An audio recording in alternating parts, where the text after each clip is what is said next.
You are listening to the Horse Radio Network, part of the Equine Network family. What a beautiful day for horses in the morning. You are listening to the #1 horse podcast in the world. Here's your entertaining look at the horse world and the people in it.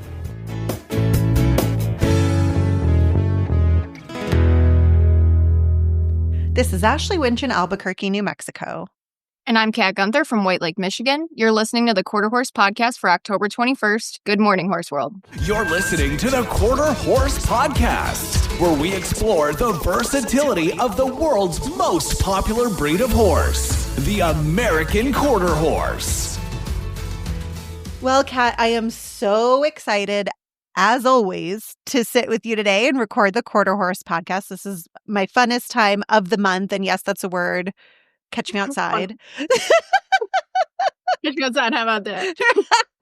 And this episode specifically, I'm super stoked about. We have two inspirational, incredible riders talk about like overcoming incredible hurdles. We're so excited to get into that later. But first, it's kind of a big deal happening right now in the quarter horse world. Yeah, the Quarter Horse Congress is going on. I think it started end of September and goes till it goes on forever. It does. I remember when I used to go there, I'd be there for 2 weeks at a time. And some people, like you think the vendors, the food vendors, all of them, they're there the whole month. Imagine if you're showing that long, like if you're actively in class, like that's a huge, huge commitment. Oh, yeah. I remember I'd have like one class on a Monday, then the next would be on the following Tuesday. So I would be there the entire 2 weeks just showing the all-around classes. But some people, if they just come for the reining, just come for the jumping, they're in and out. It really depends what you're doing. But a lot of the trainers are there for at least 3 weeks. Oh, my gosh. And this is in Ohio. So it's not exactly a destination, should we say? Yeah, it's the Ohio State Fairgrounds, so it's right near Columbus, Ohio. Right. So that's where we were for Equine Affair. Yeah, same spot. Mm-hmm. It's surrounded by a bit of a sketchy area, as you saw. So you can't really venture outside too much. But, I mean, it's not all that bad. Congress is a magical time of year. I know. So tell me more about your experience at Congress. Like, how old were you when you went? Like, what was that like? Just for someone who has no idea what Congress is. Yeah, so it's the world's largest single breed horse show. It is massive, as you can tell from what we're saying. But the first time I ever went to Congress, I was maybe 11, and we were watching a friend of ours compete. And I just thought, wow, I love this. That was right when the horse show bug really bit me. And I didn't show at Congress until I was maybe 15. I only showed one class. It was a horse I bought 3 weeks before we went and showed. Oh my gosh, Teddy. No, that was a horse named Ty. Oh, Ty. Yeah. Ty has entered the chat. I entered the chat. He was a menace in the worst possible way. Like that horse tossed his head in the air and run. And little old me was just happy to be there, but it was actually scary. Love Ty. What a great one. All love to Ty, but that was a very scary moment of my life. You know, they all teach us something, right? Really? That horse was so good at the showmanship, but you put a saddle on and tried to get him to do like ack or something. Not happening. No. But Teddy, I bought, all the years blend together. The first time I showed him in Congress, though, it was 2018. Okay. And we did the all-around classes. I remember I got third in, like, the novice 14 to 18 eck, and that was just the most wonderful the best yellow ribbon you've ever received, I'm sure. Ribbon. Oh, my gosh. My mom has a video of me from the stage just, like, crying when they called my name. So that place is very special to me and has a lot of really good memories. Oh, I love it. And I know a lot of our guests that we've had on recognize you from Congress over the years. Like a couple episodes ago when we had Katie Van Slyke on, she was like, oh, I remember you and Teddy. And I just think it's so cool that your reputation precedes you. Thank you, Ashley. Teddy was definitely a superstar back in his day. So everybody knew me because of Teddy, essentially. We love that. Yeah, no, he was a quirky little man. Everybody's heard my stories on here about how quirky Teddy was. Absolute love of my life. I just love that you have special memories at Congress. It really is such a defining moment, I think, for a lot of quarter horse riders and horses themselves to be in those arenas and in those spaces where the greats have been. And, it truly is a special memory. Kat, tell me, are there other shows that kind of run off of Congress? Like, where are the next steps? I think there's a big paint show going on at some point, but I know the quarter horse stuff. So I Sure. know the quarter horse, the amateur and the amateur select world are coming up in November. Okay. Are planning to compete at the select world. That's right, they are. And I'll just take that segue and run.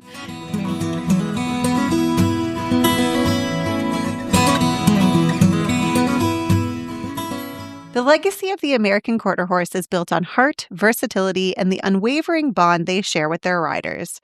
But few pairs exemplify this spirit like Teresa Goforth and her partner Maverick. At a combined age of 95 years, 75-year-old Teresa and her 20-year-old quarter horse just qualified for the Run for a Million non-pro challenge, one of the most elite reining competitions in the world. As one of the oldest horse and rider duos to ever compete at this level, they don't just defy stereotypes. They prove that the true measure of an incredible quarter horse owner-rider is found in the deep partnership, longevity, and sheer unyielding dedication to the ride. Teresa, a lifelong horsewoman, is showing the world that excellence and the best quarter horse stories truly have no age limit. Welcome to the show, Teresa. So, Teresa, what did it feel like to compete at the Run for a Million? It was like Hollywood, Hollywood all the way. It's when you go into that arena and they call out your name, they call out your horse's name, and the music was so loud. I mean, ear-busting loud. But it was more like it was no show I have ever been to was glitter and glitz, and there was a lot of people there. You go to a reining show, there's never anybody in the stands. And they clapped for me. They clapped for me. My video had run just before my class, just before I went in. And so they all knew who I was before I even went in there. But it was cool. It was really cool. Just the fact of being there and being able to show.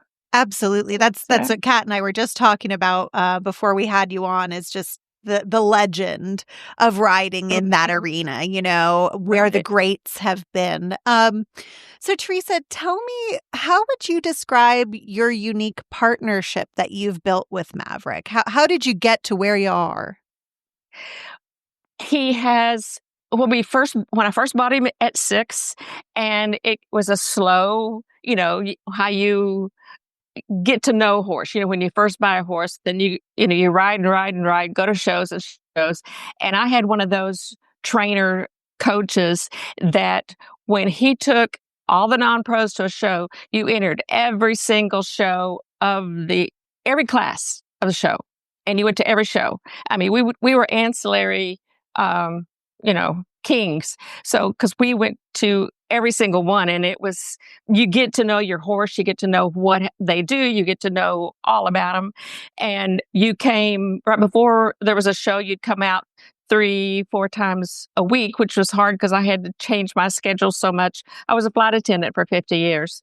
And so in between flights, I'd be driving from DFW up here to North Texas, to ride. But you really got into it. And I was very fortunate to have the perfect coach trainer. I had Terry Thompson, and I was with him until he retired, and then he kicked me out. But it was, I was the last stronghold, but he was the perfect person because he just had non-pros. He didn't show himself in the quarter horse. He showed other horses and everything before, but with us, it was all about us and the non-pro. And that really made you focus. And if there was some tweak or whatever, well then, back at home would be do it again. And you get to know your horse. And he even thinks this, still to this day, the best horse, for anything. So he's my one in a lifetime horse. Oh, I love to hear that. So what kind of daily training routine do you usually do with Maverick to keep him in his tip-top shape at his age? number one, when we started legged him back up for all of this, lots of supplements, the bone care, the XL, the gut X, he has a issue with sweating. So we have sweat medicine. We give him everything to take care of every issue so that he won't, there won't be any problems for him. And every morning I'm now getting up. I'm a late sleeper from being a flight attendant. So you're allowed now. You deserve it. But with after the Run for the Million show, and we kind of like, oh well, he's not exactly doing everything I want him to do like we did, with us. He kind of did a few things that he took advantage of me, and so now I have Brent Lowski, the Colt Company. He's, the breeder and trainer. And he has me up at 7 o'clock every morning on Maverick because it's cooler in the mornings on Maverick. And we're working on things. We're even going to go to the Southwest next week, which is just up the road at Ardmore, and do some schooling. We're going to go to quite a few classes and do some schooling because, he hasn't been in an arena really in 4 or 5 years. And the one show I went to qualify for the Run for the Million and for the Select World, and then the Run for the Million. I mean, that's the only time he's been in the arena. So we need to get him in the arena, get him a little more, do what I want him to do rather than, oh, I don't feel like doing that today, It's always the older geldings, I swear. They Yes. have their ideas. My show horse was 20-some years old when I showed. I know. Yeah. That helps lead me into my next question, though. What advantages do you feel your years of experience have given you over younger competitors? Well, I know every pattern by memory. I know every pattern, how to lead into the pattern, how to fix something. If you're, cutting short, do this and do that. I mean, I've got all of that. It's, reining is fun. Reining is fun. It's, more so than any of the other events. And I just think I have, it's routine. It's pretty routine. And there's always ways to, I don't stress on anything, I'm not nervous. So that's the good thing. I've got all those years I've been in the arena. I think that's so wise. I similarly, I'm in my mid to late 30s, we'll say, and what I used to care about before I went in the arena is not even on the list anymore. You know what I mean? Teresa, what would your message be to older women, or anyone for that matter, who believes that their prime for competition is behind them? Saddle up, and if you need help, have somebody saddle for you. If you can't get on the horse, get a ladder. I think a lot of it is fear. Their fear too that they're not going to do it right. Fear they're going to fall off. Feel they're going to, all of it's the fear, and do it. I mean, what if you don't fall off? What if you, do well? What if, there's all that other if stuff. In between all the showing, I've been taking Maverick out on trail rides. There's a group of ladies in my area that are called 40-something cowgirls. And they're all older ladies that don't show. They all love trail rides. And so we've been just, meeting up somewhere at trails or wine. A lot of the wineries around here have trail rides. Sign me up. So I'm ready. And you just take your horse. You take your horse and you ride a couple of hours on their trails, and then come back and have a glass of wine and lunch and go out and ride an hour or two more. So we've been out doing things. And the only thing about Maverick is that if it's water, he will not touch it. Even if there's a water on the concrete, he will not touch it. So that's my only, thing that I have issue with him. And if there's a ditch, that has water in it, we're not going over it. Well, we all have our thing, right? And Mavericks is just water. And thankfully, I don't think you run into too many water obstacles in reining. That's right. That's right. Teresa, I was really excited to learn this next part about you. Beyond the arena, you have a heart for our servicemen and women, flying over 46 missions as a volunteer for the Civil Reserve Air Fleet post 9/11 and co-founding a crisis response nonprofit for combat veterans.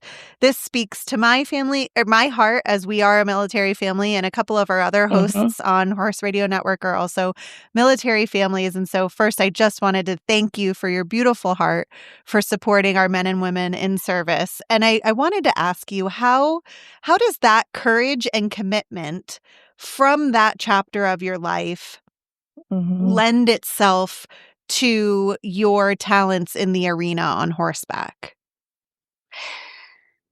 Oh, how does it connect? You do things. You don't have. It's like back to that fear. You don't have fear because when you're flying into combat zones, you don't have fear. You don't have time to have fear. You don't have time to have fear. Yeah. And it's just, you want to help others. I'm from a military family. My dad was a Navy pilot. My brother was in the Navy. My husband was a Marine. And so it's just, the military. My cousin was a helicopter pilot during Vietnam and was killed over there. But I've always loved the military and I've always loved the soldiers, and I've always had soldiers on my flying. I started flying in 1971. And during the flying, I would always have soldiers. I did a couple of trips, Vietnam, for the Vietnam veterans during that time and during Desert Storm. But then I really got a lot of the trips when OEF and OIF started after 9/11. And then looking at all of that, and we would stay in Germany over in between the trips and have go to the hospitals and visit them and the chaplains that were there. And after taking the soldiers over to combat zones, you get to know them. You're on the airplane with them, almost 20 hours. And so you get to know them. You would follow them. Sometimes you'd have them coming back when you'd bring back, and, after a couple of years, you'd bring them back, or after 6 months or whatever their term, deployment was. And you just follow them along. And then you get to know all the things that they need at the hospitals. And so we started sloughing things over there, bags and bags of, socks, underwear, T-shirts, things that they need when they come back to the hospital. And that's when I started the nonprofit, because the companies wouldn't donate unless you were a nonprofit. And then I started meeting more and more of the counselors and stuff. And they said they needed, with the PTSD. And I was familiar with PTSD because my husband was a Marine and had 2 terms over in Vietnam. And so I was familiar with it, but I didn't know what it was. And I learned about it. And so I went to Ross Perot, and he was all on board with me and gave me $1 million and said, here, we're going to do this for the soldiers. And so I put together, the counselors, all the therapists bought 14 horses. Horses had to be part of it. And I bought 14 horses that we did trail rides. We used them for therapy. We used them for everything. When one was having a meltdown, we'd send them down to the barn to brush them, just to pat them or brush them or whatever. And they'd be down there talking to them, when we weren't riding. And then they had to learn how to control their adrenaline, which they learn, in combat. And controlling, when we go on trail rides, control your adrenaline with your, riding with your wife, enjoy the scenery, because they all want to run. They all want to run. They all want to go down on the beach and run because there's the lake that was near here. And so we used them a lot of ways. And so the horses were a huge part of this. And Mr. Pro was just, he was gung-ho. He came several times to meet the soldiers during the retreats. We had about 500 soldiers come during, it was full week, 7 days, 7-day retreat, and no kids. And it was all counselors. Every one of the staff were Vietnam veterans, so they were all they could relate and so understand each other, understand, and they would talk to veterans where they wouldn't talk to outsiders. And I was accepted because I was the wife of, and I understood what the wives could relate with me because I understood what they were going through also. But it was that was the best thing I've ever done in my life. And that all started with when I was living in Honduras. I lived in Honduras for 5 years with my husband, and I found in the middle of the jungle, we were hiking through the jungle, and there's this concrete just plate, on the ground in the middle of the jungle, and it said, "What we have done for ourselves alone dies with us. What we have done for others and the world remains and is immortal." I mean, where do you see that? In the middle of the jungle, the rainforest in Honduras, and it was meant for me to see it. That is so beautiful. And what you're doing with the horse, cool? that's so rewarding. That kind of transitions me to my next question. What is it about quarter horses specifically you think is so special, not only in the arena, but as you see outside of the arena, helping people recover? The quarter horse has the best disposition. You look at all the events the quarter horse can be in, but with the kids, my grandkids, my 4-year-old grandson, I just put a tiny little bitty saddle on Maverick and just turned him loose. And they know how to take care, and they have the disposition. They're not crazy. They have that kind eye. They're a very good horse to rely on and be a dependable. They've been the ranch horses forever. They're just very dependable, kind, and yeah, you can trust them. So, Teresa, my last question for you. Can you tell us your favorite funny quarter horse story? This could be a moment in the ring, something you just experienced on the ranch, maybe a funny story about Maverick. When my sister and I were each other's competition. We were only 2 years apart, and all we did was live with the horses. I mean, I have 3 brothers, but the 2 of us were the horse girls, and my brothers didn't really care about horses. And we would go to the barn barefoot, ride horses barefoot, ride with them bareback, ride with them, sometimes a halter, some whatever. And we would ride. There was a great big pear tree in the back of the ranch, and we would stand underneath it and stand up on the horses barefoot, because you had to be barefoot or to get up there and stand up and pull pears and feed them to the horses, because the horses love the pears. Who knew horses love pears? You would always be apples and stuff like that. But yeah, that was the best time of my life, I think, when we used to go down to the barn and lay on the back of the horses in the stalls and do our homework. But horses, especially the quarter horse, you could do that. You could do all that stuff when you're a kid and growing up and, do everything. Some, just about all of them, you can go play in the pond, except for Maverick.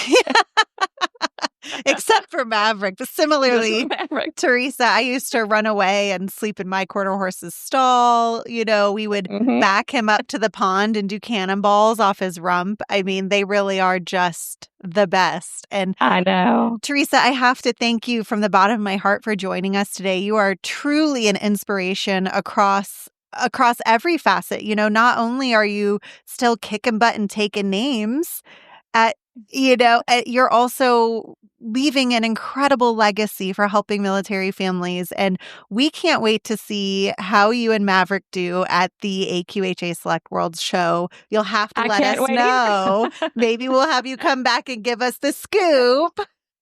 All right. Thank you. Thank you, Teresa. Thank you.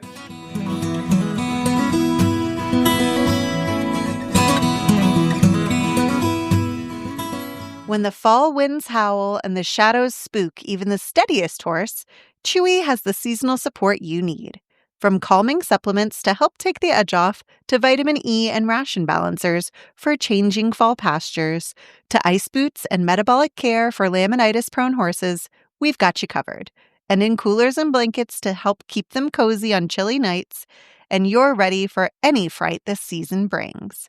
With trusted brands, fast shipping, and free delivery on orders over $49, Chewy makes it easy. No tricks, just treats for you and your horse. Shop now at chewy.com/equine.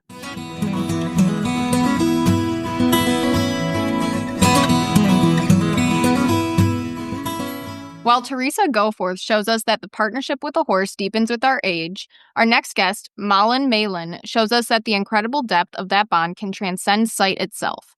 Malin, known as Lady Malin, is a legally blind horse breeder and trainer from Sweden. She manages a large horse family, and her unique condition hasn't been a hindrance, but rather an advantage.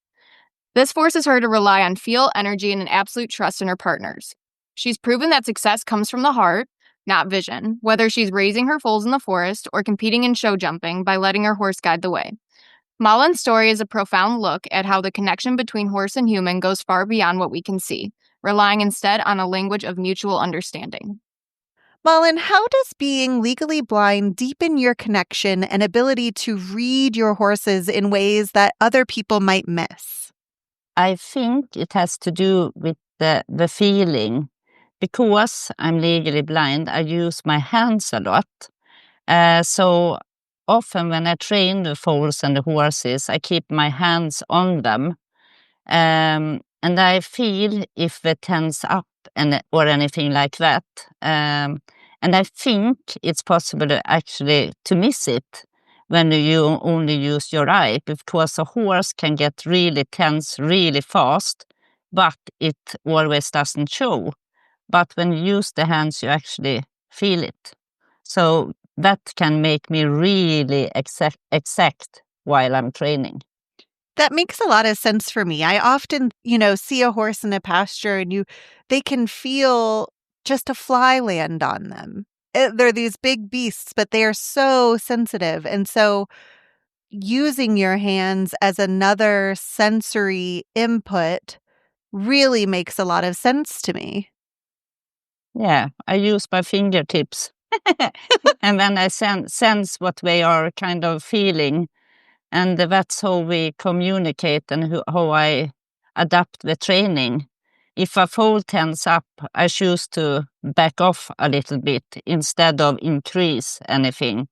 Because I always work as a team. So the foal needs to be with me all the way. That makes a lot of sense. It's very beautiful to me. Can you describe how you use any other senses to assess the horse's movements and mood? I listen, of course, and I'm legally blind, so of course I see.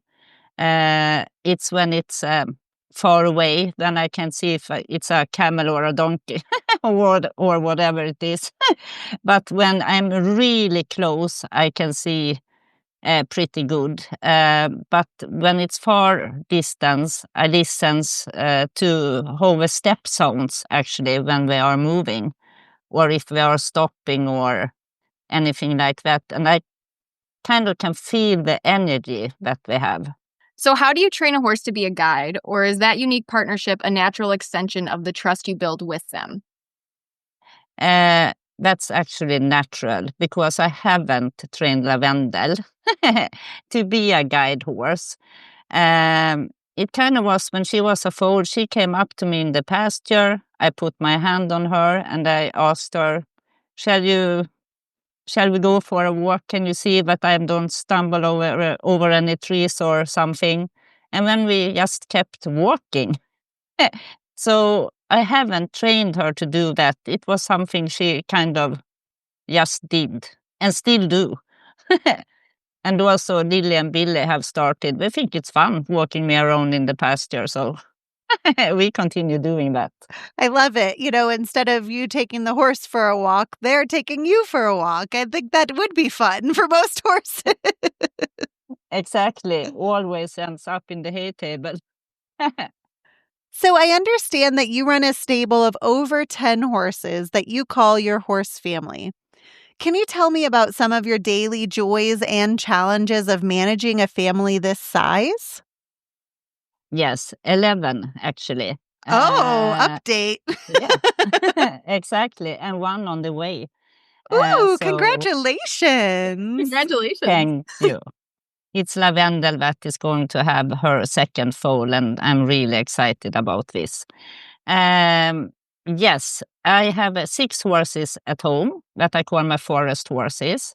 The rest of them are with my trainer doing their education, and some of them are also competing. So, and when it comes to the daily joys and struggles. The joys are always going out in the pasture and we meet me and it's kind of kisses and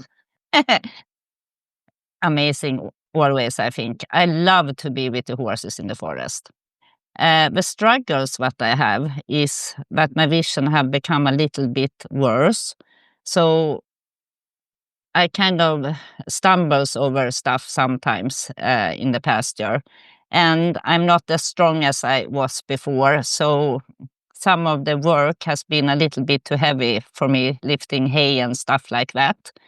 But I think the important thing is to do what you actually can do. So I can take care of the poop that I do every day. But I have someone rolling the wheelbarrow. But it's important for me to do the things that I actually can do and to figure out ways to be a part of it. That's really important for me.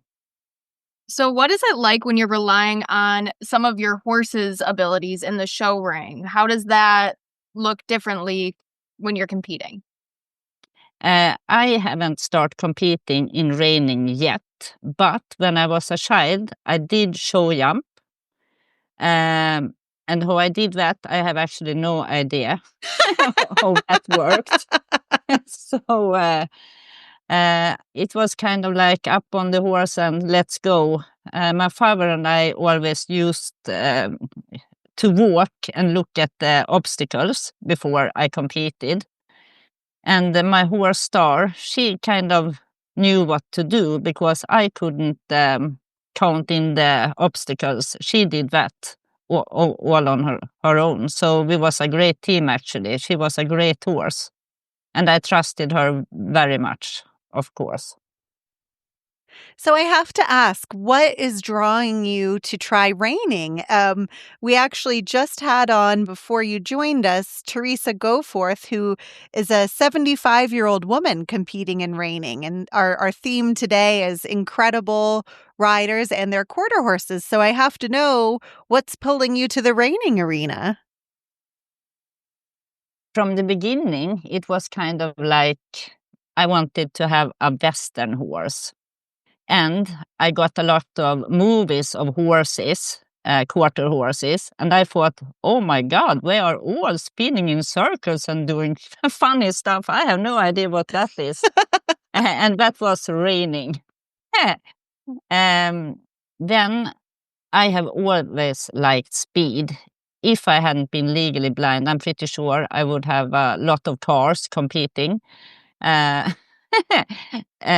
And what I love about reining more is that it's kind of like speed, but control speed. And you have to have a willing horse that enjoys actually to compete. So I think it's a really beautiful sport and a really beautiful connection between a rider and horse, actually, that shows a great relationship. Yes. You are very brave. I do not go that fast. Ashley knows I like to just walk and trot. That's about it. But reining is beautiful. Yes, it is. And one day I might be competing. I have some beautiful competition horses, and it would actually be really fun to show Sparven someday. So, well, we're cheering you on. We're your biggest fans. Thank you. Oh, thank you so much. So, Malin, our last question for you, we ask all of our guests, what's your favorite funny quarter horse story? It could be in the arena, it could be just working, what's just around the barn, but what makes you chuckle? Oh my God. Funny quarter horse story. I know, this is the hardest question we ask. The one horse that actually make me fun things every day is Trash. He always do something stupid. He kind of runs around in the pasture and all of a sudden he kind of do like a slide stops and tips all over. When he gets up on his feet, looking around, did anyone see me? And he throws his head and he is so cute. I think, yes, Trash is the one that do make me smile, actually. Oh, he sounds adorable. That's hilarious. Well, thank you so much for joining us here today, and we're all rooting for you when you get in the reining pen. Thank you so much for having me.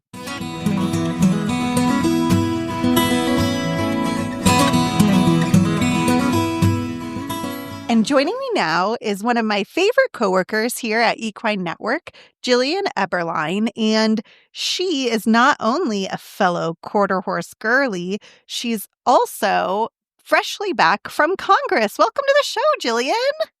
Thank you so much for having me. I'm so excited to come on and kind of get to tell you what happened at this year's Congress. Well, before we get there, I have to tell our listeners all about your horse. He's my favorite horse of all my coworkers at Equine Network. And first, I just want you to tell everyone his registered name, please.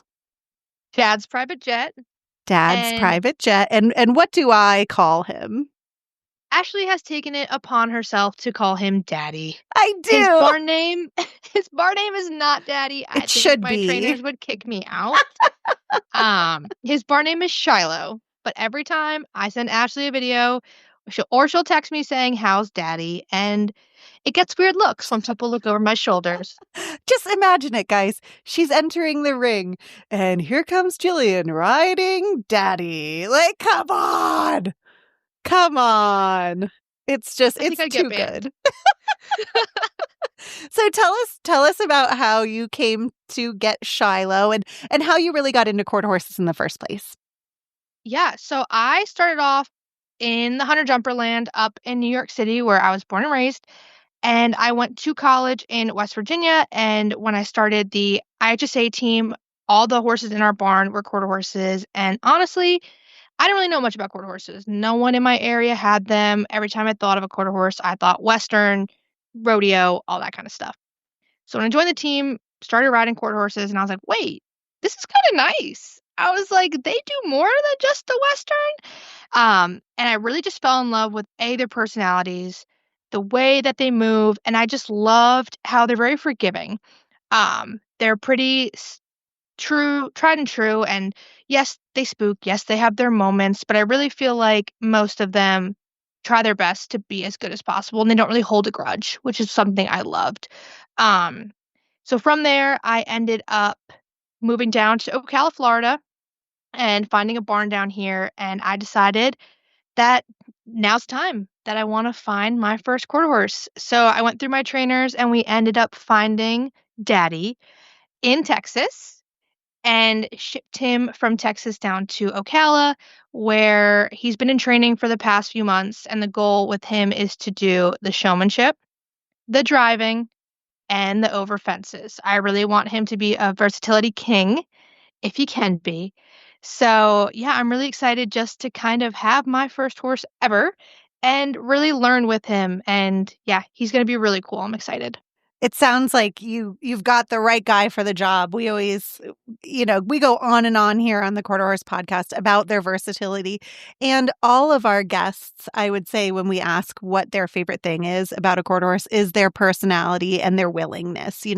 I always think that they're like the golden retrievers of the horse world. Like, they're just showing up for their job with a smile on, like, okay, what are we doing today?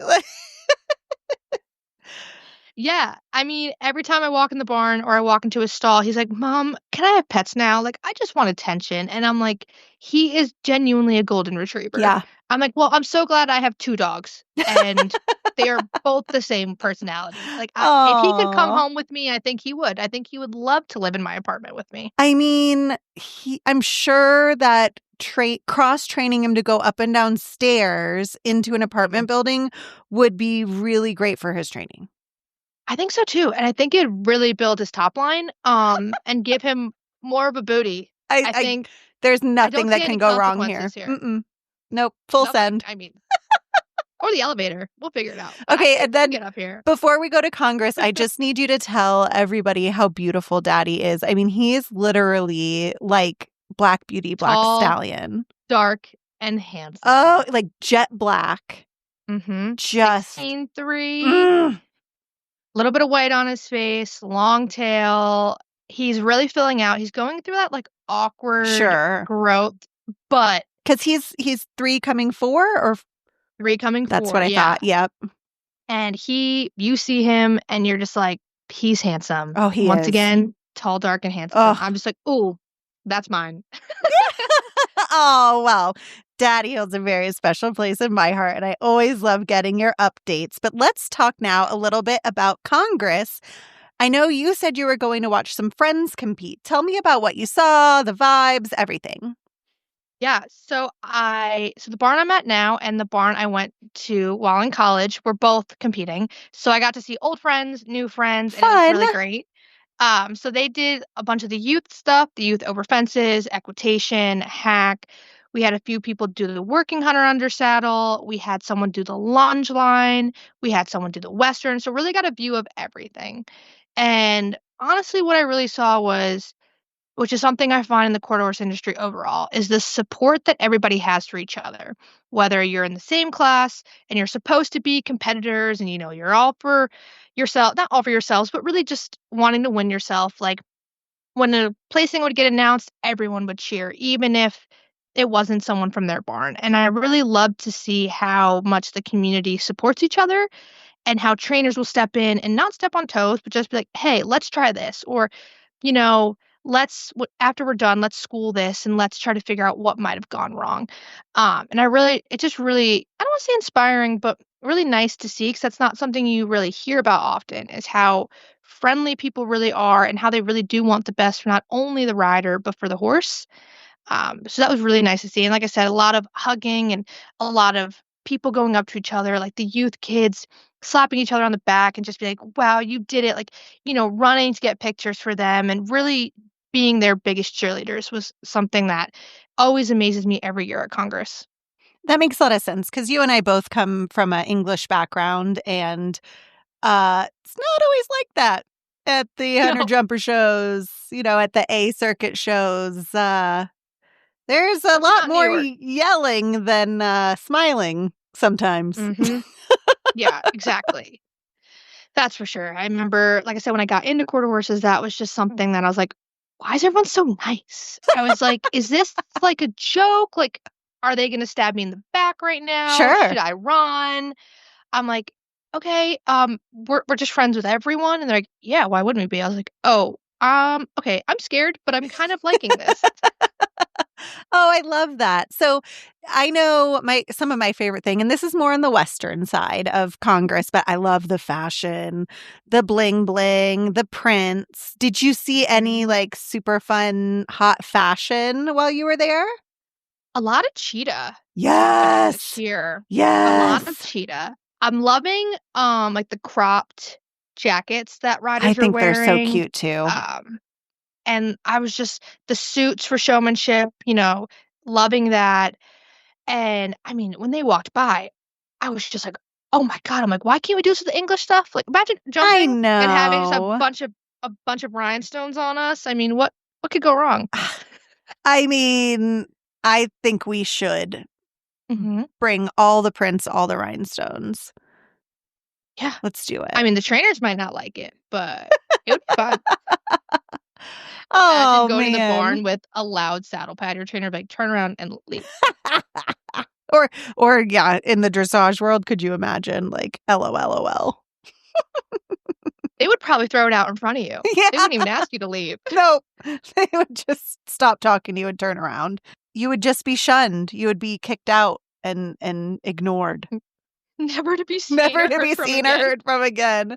Oh my gosh. Well, Jillian, this is so fun to have you on the show. I'm so glad we can finally make Daddy a famous podcast horse. He's finally. And, we'll have to have you back on and give us an update on his training. Maybe we'll do another Hunter Jumper episode sometime next year. Yeah, anytime. Yay. I'll get the trainers to give me some pointers on what to call out. Because I'm like, I don't know. He looks great to me. He always looks great. He does. It's a good problem to have. Thanks so much for tuning into the Quarter Horse podcast on Horses in the Morning. Be sure to like, subscribe, and tell all your friends about the world's favorite breed of horse.